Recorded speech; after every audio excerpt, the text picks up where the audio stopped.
Jim Beasley at the controls is going to be recovering here, and then later this afternoon as our closer will fly in a very emotional tribute to the past and the future with the 5th gen fighter, the P-51. The past, fly in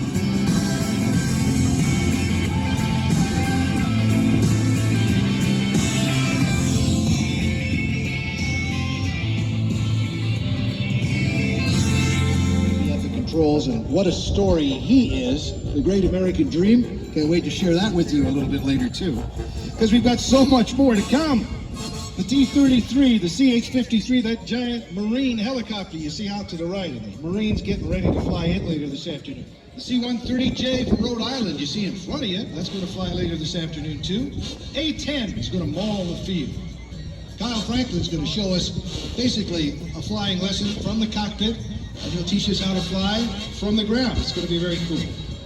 The C-17 coming up, and then the jet truck and the jet, the T-33. We're going to put on a bit of a show for us later this afternoon as we get the aftershock back out here before Rob Holland shows you why he is the reigning champion, and he's done it 11 times in a row now.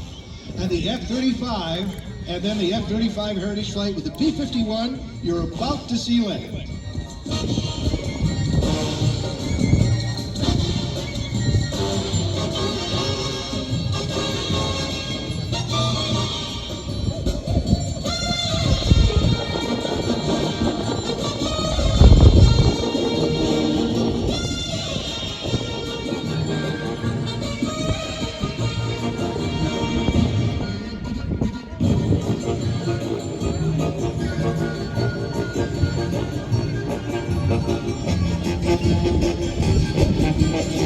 Yes, the Warbirds are open for you to visit. Not only visit, but perhaps you can book yourself a flight. That's how they keep them flying. The American Air Power Museum here with a C-47 on display. We've got 2 of those actually, and the crews from some of these Warbirds, these great and terrific World War II aircraft, can talk to you about how their museums do some flying, and you can go along with them. There's Jim Beasley, Jr. It had history at this base. In fact, all of the New England Guard bases at one time flew the T-33. So we'll watch now as it's cleared to take off. Shortly after, we will get a shakeout from the jet. I'll tell you more about the pilot and the Skunk Works story, the incredible Lockheed Martin design story, as it flies. So watch now as history is on the takeoff roll. This jet is still so impressive all these years later. It is agile, it flies so fast, climbs so well, and it has the lines of the early jet with the straight wings and the big wing tanks, and it is beautifully maintained and beautifully restored. It's called Ace Maker. Look and listen to that. Can't wait to tell you more about it now. Again, quick shakeout on it. All our performers will be doing this today. What the shakeout is basically a push-pull, a little negative G, a little positive G. Make sure everything's secure in the airplane and around the pilot. And then a check of all the instruments to make sure that everything's in perfect working order before they commit to the aerobatics, and in this case, the graceful and yet still impressive aerobatics that this T-33 is capable of. I want you to consider as you watch it take off and climb now too, that this story began during the Second World War. 1943 is when they first started talking at Lockheed Martin about coming up with a jet to meet the threat that the Germans had already thrown down in the war with their jets, the early jets. And this was the answer. And the first operational jet fighter story, and of course all that entails Lockheed Martin's Skunk Works, and what a fascinating story that is. So much of it, and still is secretive, but so much of it that we can tell now. And it's just an important part of the history, particularly since we're going to see the F-35, the 5th gen fighter, make its way into the inventory here. And that's a celebration from start to finish. So coming in for the right now, let's get started with the T-33. Ace Maker 2, ladies and gentlemen, entering from the right as we begin.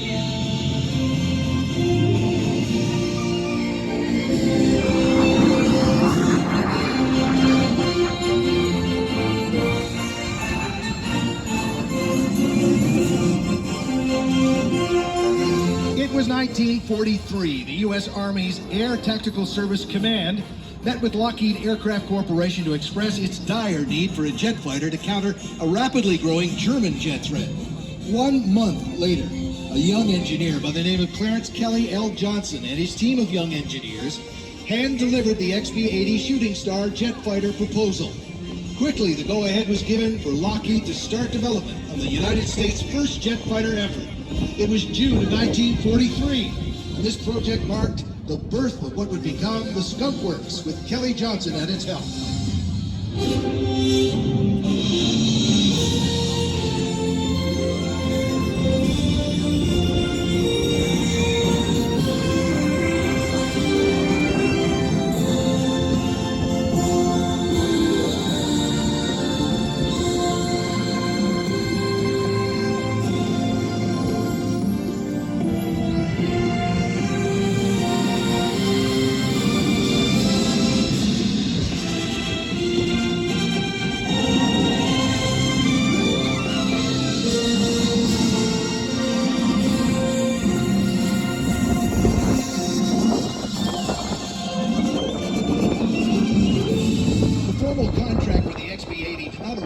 Until October of 1943, 4 months after work had already begun. This would prove to be a common practice within the Skunk Works. Many times a customer would come to the Skunk Works with a request, and on a handshake, the project would begin. No contracts in place, no official submittal process.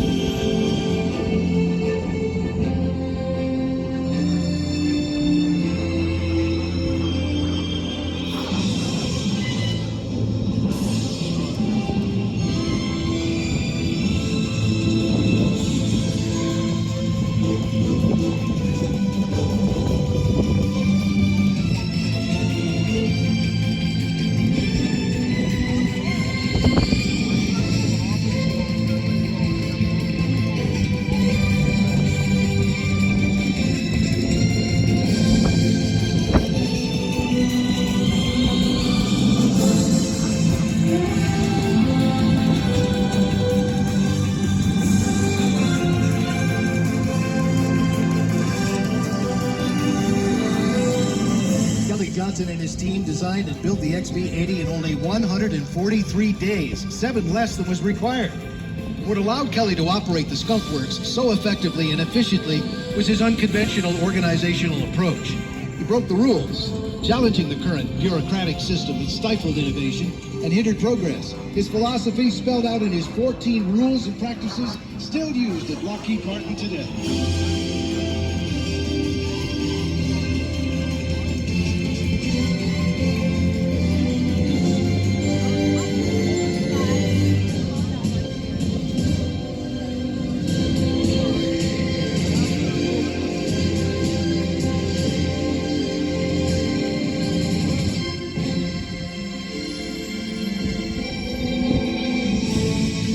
So consider as you see it Street, which first flew in 1948.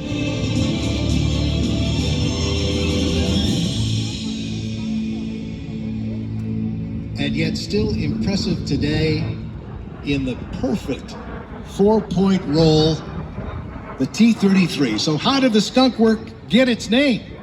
When we continue.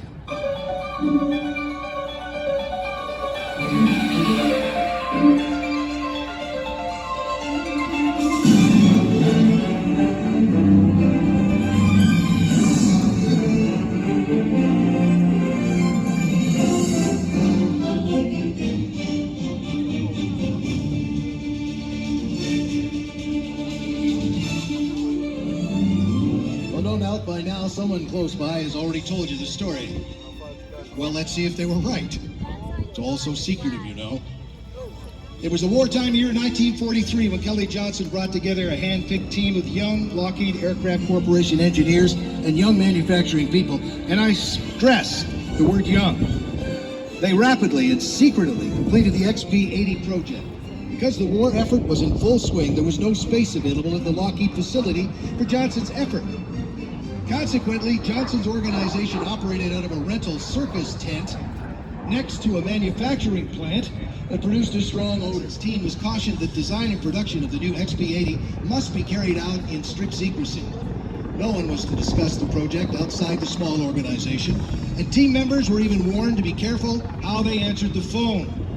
The team engineer, Irv Culver, was a fan of Al Capp's newspaper comic strip at the time, Lil Abner, in which there was a running joke about a mysterious and malodorous place deep in the forest called the Skunk Works.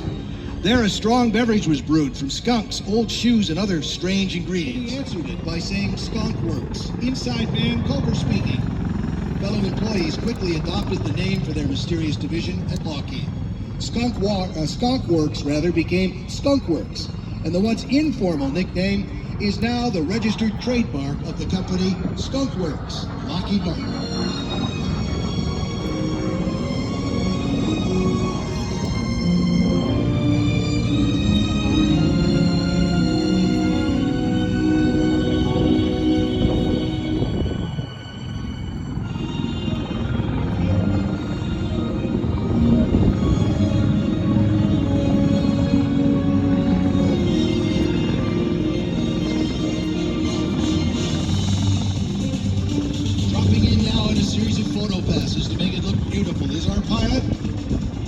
Tim Tebow is flying for us today. 46 years old, aerobatic and display pilot from Germany. Started flying gliders at age 15. Pilot certificate before his driver's license. Got into aerobatics 25 years ago. First in gliders, then prop-driven planes like the Kristen Eagle, the Pitts Special, the Extras, and then working his way into the jets. Playing formation aerobatics for 5 years overseas in Europe and China. Started flying Acemaker a dozen years ago. This is his 7th season. Vintage World War II planes. The total number of flown aircraft now more than 80 different types. Regular job, well, during the week he's a captain on an A320 for Lufthansa. With 17,000 flying hours, happily demonstrating Greg Collier's T-33 Acemaker. Greg will be back to fly it in a different way this afternoon. The beautiful T-33.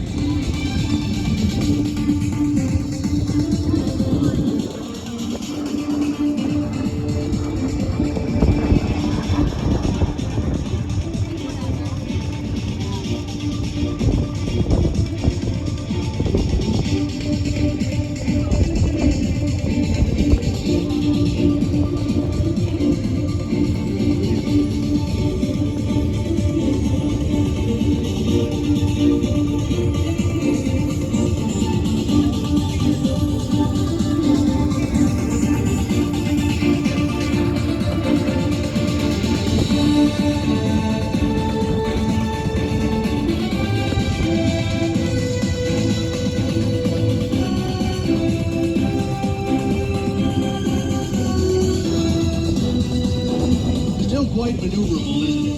Graceful, looks like a jet, flies like a jet. And it was the first operational jet fighter, of course. And we'll take it to the 5th gen later this afternoon. As Tim climbs down, listen to the, well, depending on the makes, this is a Canadair, Canadian-built T-33. Power about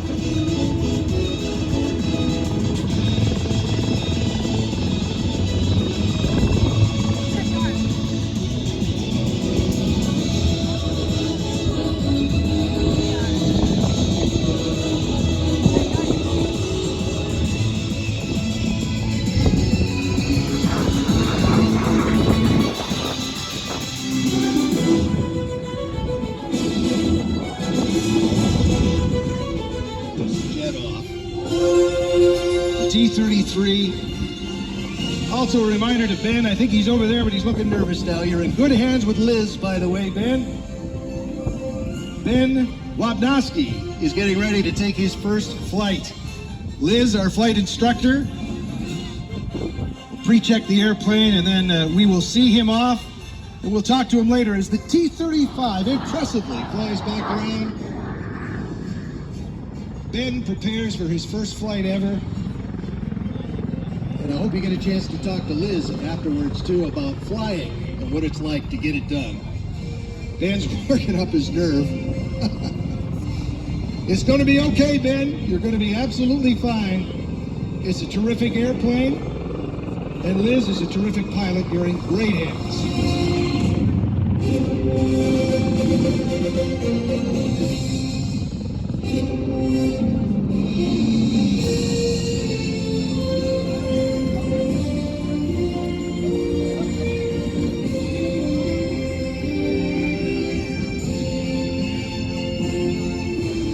CH-53 Super Stallion helicopter. Liz pre-flighting Ben's ride, and we will encourage him to enjoy every moment of this. He hasn't even flown commercial anywhere, we understand. So the perfect winner, is it not? To be able to get into an airplane for the first time and experience flight right here at Westfield.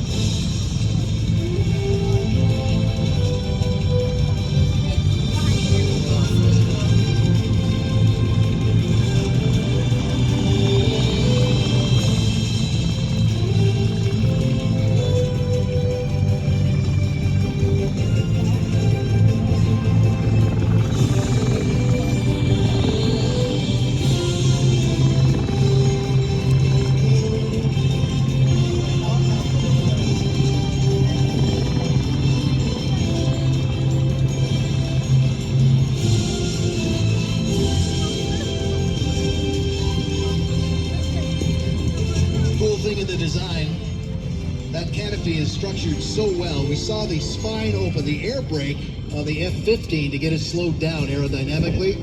Well, they discovered that the canopy does a great job on the T-33, so that's why the canopy's open.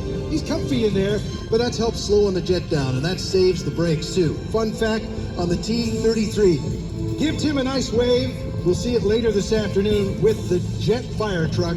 It's going to be pretty cool. Liz is pre-flighting the airplane over there. And Ben, I don't see Ben. I got to get my binoculars. Ben over there, Liz, give me a wave. I'll tell you, this is pretty cool. There she is, pre-flighting. That's Liz. Ladies and gentlemen, give it up for Liz, our flight instructor. She's going to be taking Ben for his first flight ever. Ben Wapnoski, who I understand is from Springfield. And this is going to be pretty cool. Ben, don't be afraid. There he is, giving us a big wave. Ben has never flown in an airplane before. Ben is going to get his first ever flight, not even commercially. Rather emotional about it. And he's heading over there with Liz. Liz? Hello, Liz. Incredible instructor. What a beautiful example of the Piper Cub plane. It's all right, Ben. Focus now. And he said, no, Ben, don't, do what Liz says to do. Don't touch the airplane unless just trust her. It's going to be okay. Man, why do I have a bad feeling about this? All right, no, Ben, no, you can't get on the airplane. Ben, it's not that, no. He straddled himself across the tail. Now she's going to have to check that. And he just banged his head on the wing. This is not going well at all. Clearly a first-timer.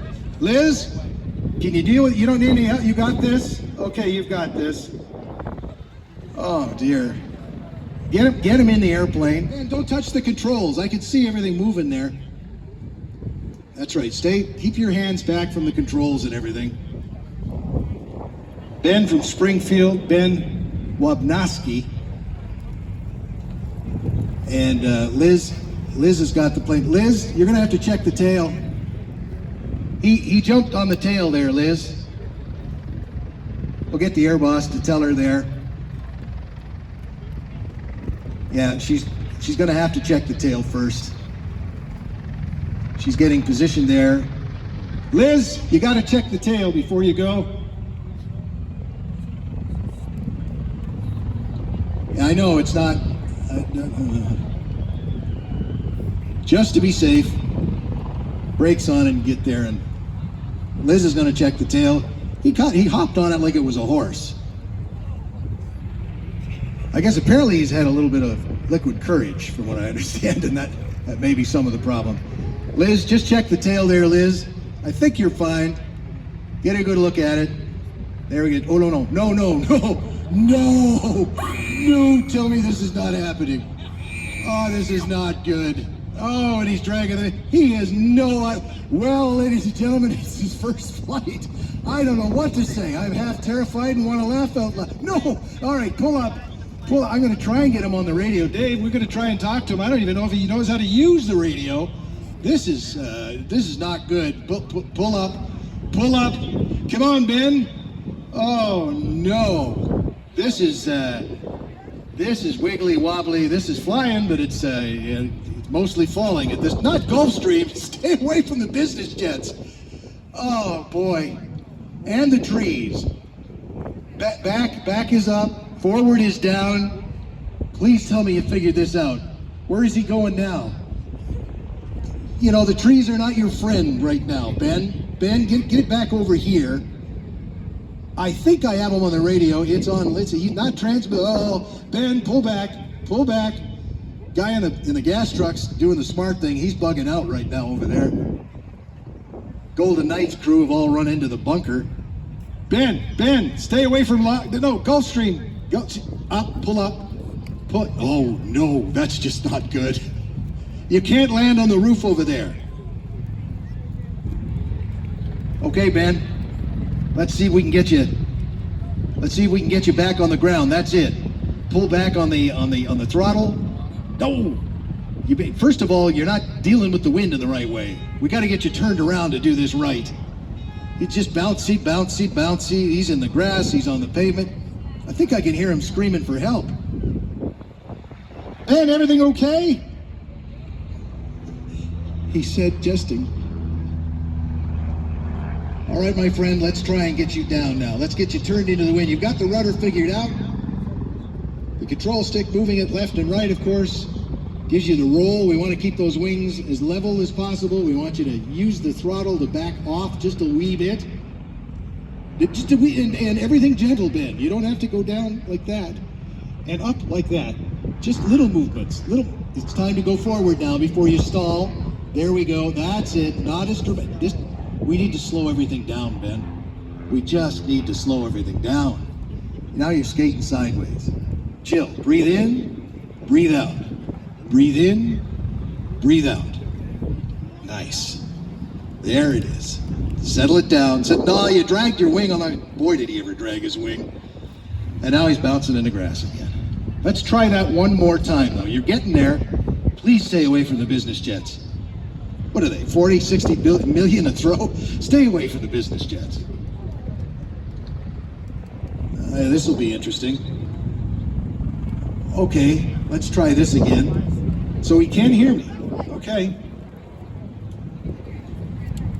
All right, slow it down. Throttle, left side there, bring it back.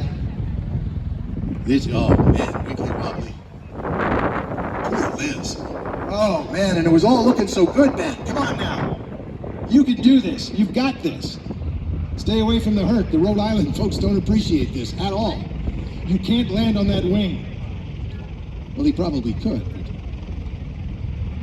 And stay away from the Golden Knights. And anybody else over there. No, Ben, we need you to come back over here and let's get you down on the runway, okay? Liz is fit to be tied. We've all got a schedule to keep here. Don't land on the roof at Gulfstream. All right, let's see if we can get it done here. Coming around. Gentle. Slowly. Small movements. Settle. You're not coming down at all. That's it.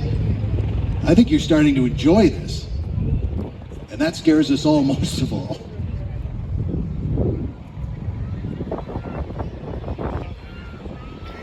That's him screaming.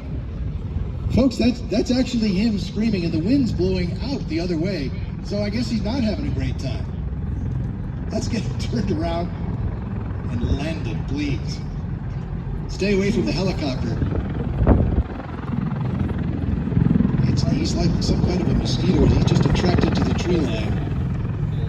By the way, what are those giant mosquito things that are flying around here? I'm not from these parts, and frankly, we've got a whole other kind of air show going on here, and they scare me. Not as much as this, though. Okay, Ben, Level. Get one wing down again. Gust of wind is not going to help. It's coming right down the runway, though. It's going to help you. There, Ben. He's got two wheels down. Sort of. Almost. Just about. Tail wheel's still up in the air, and he's just pumping the rudder there. No. All right, back on the throttle a little bit. Just a little bit. You can figure this out, Ben. Still got the one wheel. Look at this. Well, that's a two-wheel landing. That's what that is. Liz, I think he's coming back to you. This could be a good thing. Now he's got the other wing up in the air. That's no. There's a little lateral G there. I guess it's from his muscle car. I don't know. But there's a turn. I'll take it. It ain't pretty, but it's good. Liz, look out. Here he comes. He's coming in hot. I don't know if he knows where the brake pedals are. Watch that. Keep your eye on the airplane now. Hopefully he'll get out of it. He's got to get out of the airplane. Ben, get out of the airplane. Look out. Here comes the tail and everything. Ben, and you haven't figured it out already, is Kyle Franklin, ladies and gentlemen. What an incredibly talented pilot. And his wonderful wife, Liz. They fly across this nation doing comedy acts. They fly, of course, in a storied family of aviators, the Franklins. And he's going to be back a little bit later to teach us a little course from the cockpit of that airplane and how it all works. Full of Marines. Because the Marines are here now with their Super Stallion. This huge helicopter and its dramatic flying capabilities is about to take off in pretty impressive fashion. Ladies and gentlemen, please welcome them, our servicemen and women from the United States Marine Corps and the Super Stallion.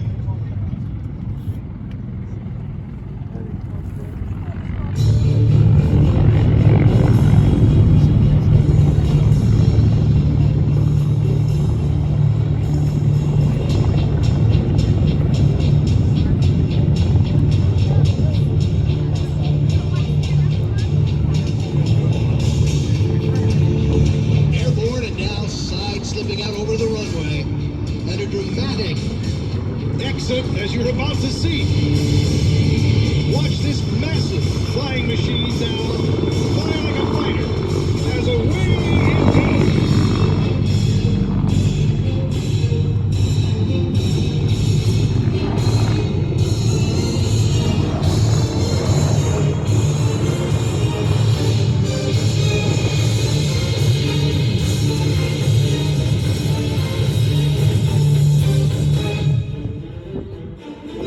Stallion, Marine Corps premier heavy lift helicopter, been in service for over 40 years. At a length of 99 feet and 5 inches, with a rotor diameter of 79 feet, it is the largest helicopter in the Department of Defense. Each of its 3 engines output 4,380 horsepower, designed to carry over 36,000 pounds of cargo externally at a cruise speed of at least 100 knots at a range of 50 nautical miles. But of course, global reach with its refueling air-to-air capabilities. The Super Stallion from the United States Marine Corps.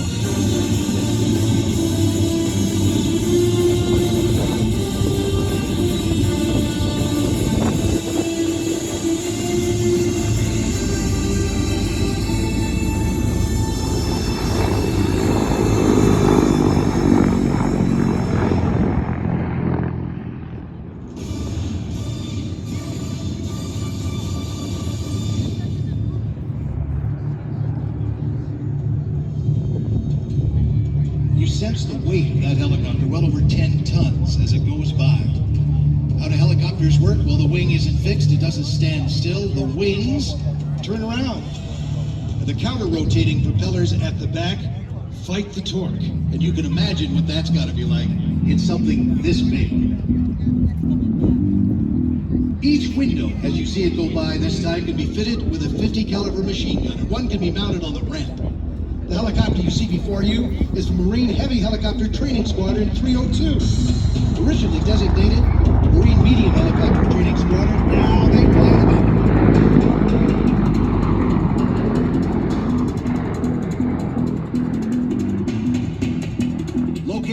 Marine Corps Air Station, New River, North Carolina, where they continue to provide flight training for newly commissioned naval aviators and enlisted air crew in the CH-53E Super Stallion.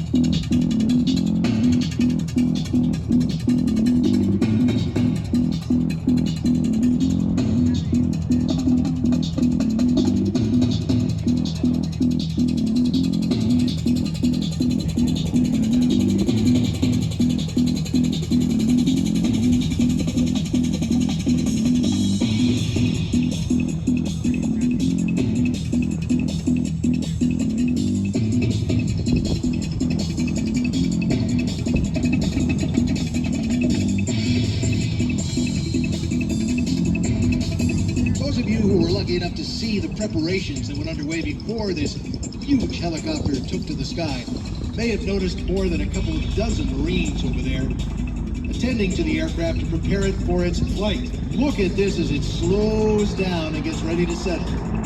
You may also have noticed that it is not a testament to the crew's ability to fly it that most of those Marines left after they got it going.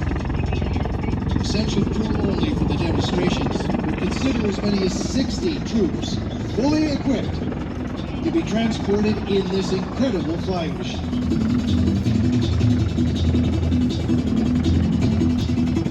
As we recover the Marines, we get ready to turn back the hands of time to the left with a historic aircraft carrying not just its crew, but some paratroopers, airborne, dressed in the kit and with the round parachutes of the day, as it would have been over Normandy. You see the D-Day stripes? And this DC-3, with its colorful climb with these jumpers on board as we turn back the hands of time and show you the challenge that these men would have had in their day. And in this case today, as we turn back the hands of time, it's the men and women on board now to show the bravery, the courage that it took to jump into enemy territory from an aircraft just like this, the C-47.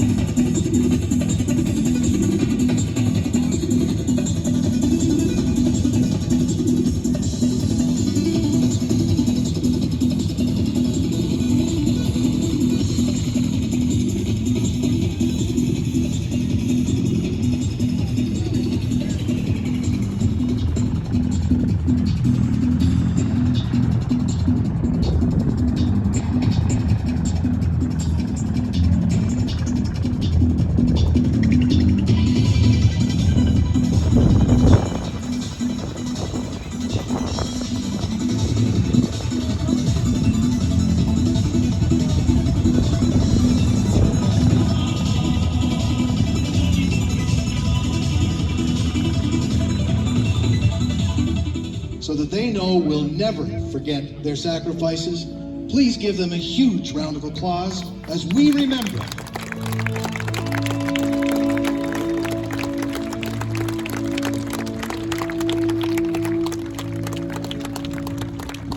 The sound of history now as the Liberty Jump Team, the C-47, takes to you.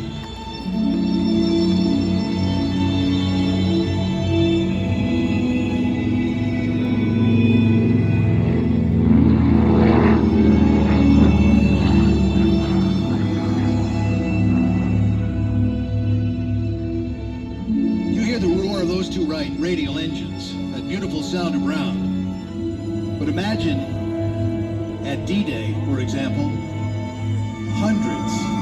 hundreds of those aircraft, some of them towing gliders behind with even more troops on board as they crossed the channel to take it to them. The heroes, the courage that it took from these young people, 18, 19, 20, the crew maybe in their early 20s, mid-20s, about to go behind enemy lines under a parachute you're going to see, weather permitting, coming up in a little while, that was big and round and slow as they slowly descended. I just cannot again imagine the courage that it must have taken. So they're going to go up and do the wind drift indicator thing again with the ribbons in the sky and check the conditions, because they are at the mercy of the wind today, and it's a bit gusty. We're going to evaluate that situation, and then we'll find out if we can get a release. The Liberty Jump Team is a military exhibition parachute team dedicated to the memory and the honor of the men and women of all military conflicts and actions.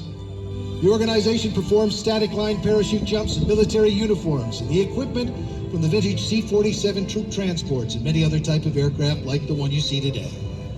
Many of the members are military veterans, former paratroopers. Others in the ranks are still active military jumpers. Yet other jumpers have no military experience at all, but the entire team participates out of a sense of dedication and admiration for World War II, Korean, Vietnam, modern war veterans, that they stand for professionalism, selflessness, and a sense of patriotic duty. The airplane they're joining to jump from today was built in 1943 in Long Beach, California by Douglas Aircraft Company. It is a C-47 with significant history called Placid Lassie, taking place in some major theaters, including D-Day. We will get to see it go to work here in just a few moments. After that, made in an Atlantic and South Atlantic crossing, no less, 1945. 1949, the aircraft was purchased by West Coast Airlines, converted to a DC-3. Passengers flew on it. Then in 2010, the restoration began for the 75th anniversary of the first flight of the DC-3. Clive Edwards, the DC-3 restoration expert, and James Lyle were determined to find an old DC-3 and return it to flight status to celebrate the 75th anniversary. Their goal was to complete the celebration at Oshkosh. And after considering many candidates across the nation and the Caribbean, they decided to acquire Placid Lassie. 2010, Fargo Bank became the owner of Placid Lassie, acting as an agent for Mr. Lyle. A Union Jack was painted on the fuselage. She was named Union Jack Dak. They got it done 3 days into Oshkosh, but they got it done all the same. And she flies back as Placid Lassie right now, and the wind drift indicators drop right now at that open door, and they'll be watched both the air and the ground to see if we've got a safe jump coming up. Go, no go, and we'll let you know.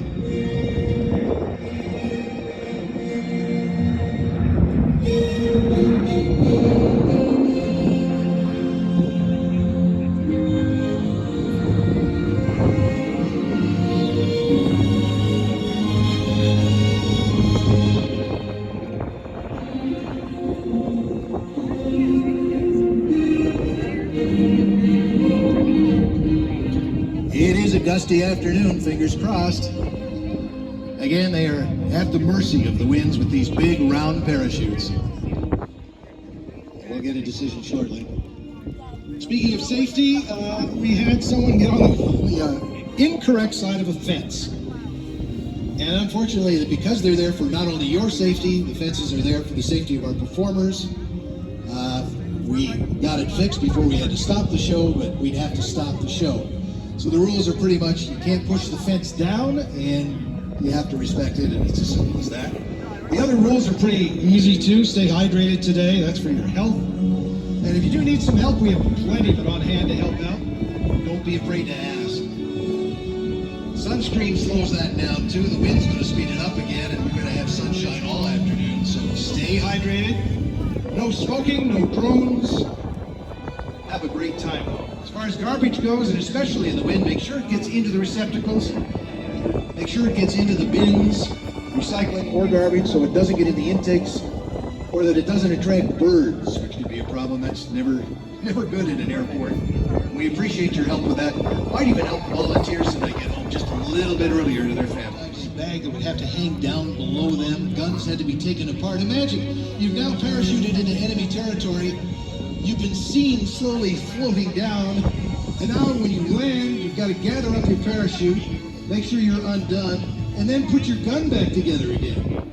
I mean, that's the way it worked in those days. And if you want to live that experience yourself without having to jump out of the airplane, the C-47 is static display for the American Air Power Museum. They offer that in Farmingdale, up in Long Island. You go to the museum, check online, visit their website, find out how you can fly in the C-47. They brief you in an authentic briefing room. They kit you up in the authentic kit.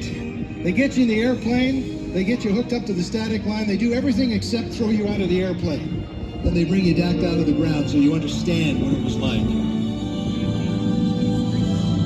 So around they go, and we're still waiting on a decision here from our air boss as we get the data from the ground and the air as to what the winds are. We have a go, no-go situation. I'll let you know here in just a few moments.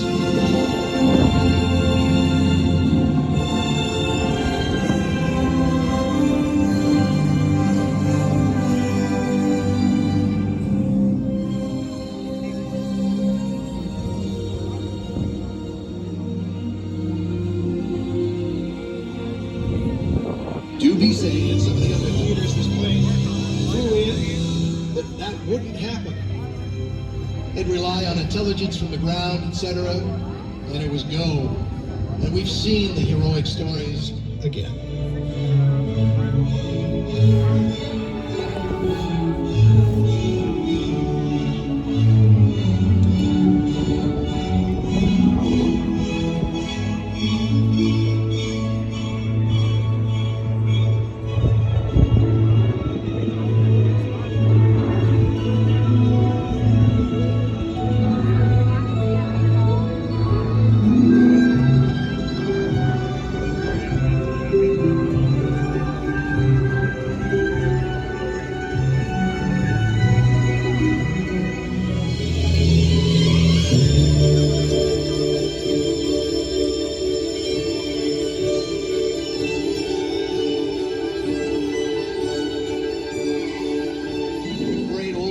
This was what a great design. Still flown in the world today, not just for exhibitions like this, doing work still today. You get up Northern Canada, Buffalo Airways, you've probably seen the TV shows and stuff, Buffalo. Bill and all the guys up there, and the cargo and hauling they do. Folks have put turboprops on them and keep them flying. C-47, we'll get it. It's gonna fly by. The jumper's on board so you can get some great shots of it in the sky. The C-47, Placid Lasky.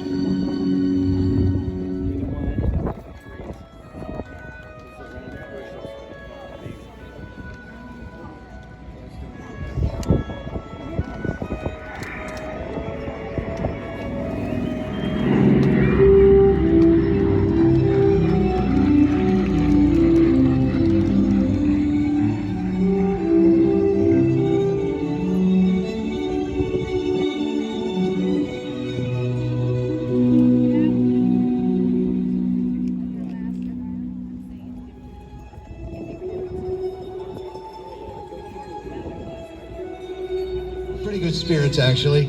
At least the crew up front are. And they said that was the high-speed pass. Now you're going to get the slow pass.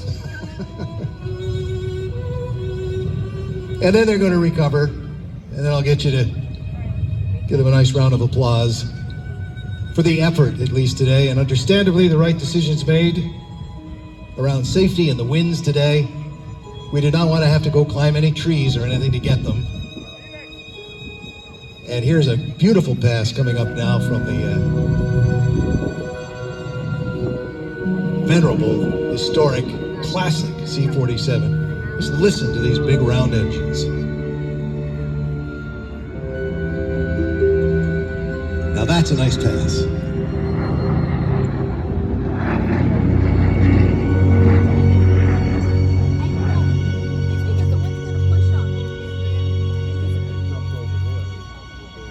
And we have more World War II aircraft coming up for you, B-51, B-25 in the American Air Power Museum.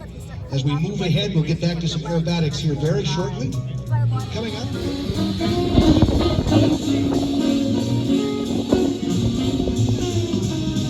Kyle Franklin coming up later this afternoon, too, back in the Cub to give us a flying lesson. A real one this time.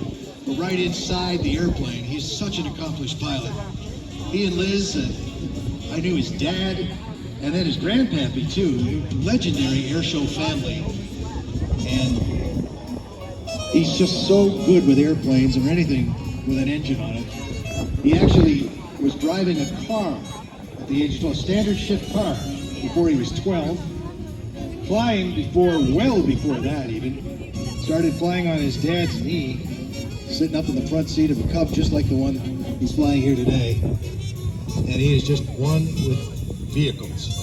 He has one of those Bricklin cars, like the Back to the Future job. He's restored one of those. I think he's still trying to figure out how to go back in time.